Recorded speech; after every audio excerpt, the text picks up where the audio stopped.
These flowers have been stopping everybody in their tracks. So what are they and how do you take care of them? They somewhat look like a rose bloom, but they're not roses. These are Ranunculus, which is a redonkulous name, but they are an awesome flower that blooms early in the spring and they make a great cut flower. So let's just talk a little bit about how to take care of them. Now, what's unique about Ranunculus, besides these blooms that are just loaded with what seems like hundreds of petals, are that these plants have a really good cold tolerance. In fact, a lot of people grow these for cut flowers in the early season, and you actually plant the corms or the bulbs in the fall. You can grow them all winter long with minimal protection and minimal heat. And that's because these plants are capable of growing even when you have colder conditions and light frosts, and it will not damage them.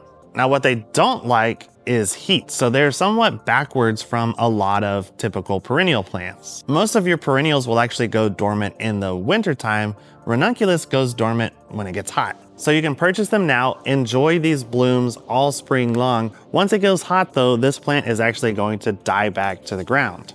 But they're not actually dead, they're just dormant. So at that point, you can actually dig up the corms and save them indoors and then plant them in the fall. If you're in an area where it gets super hot, like here in North Texas, you actually do want to dig those corms up and not leave them in the ground for the summertime because they could actually die if they're exposed to too much heat. And then once things cool off again in the fall, that would be the time to get these bulbs in the ground. They'll grow all winter with a little bit of protection from the coldest spells. And then once again, you'll get these beautiful, amazing blooms in the spring.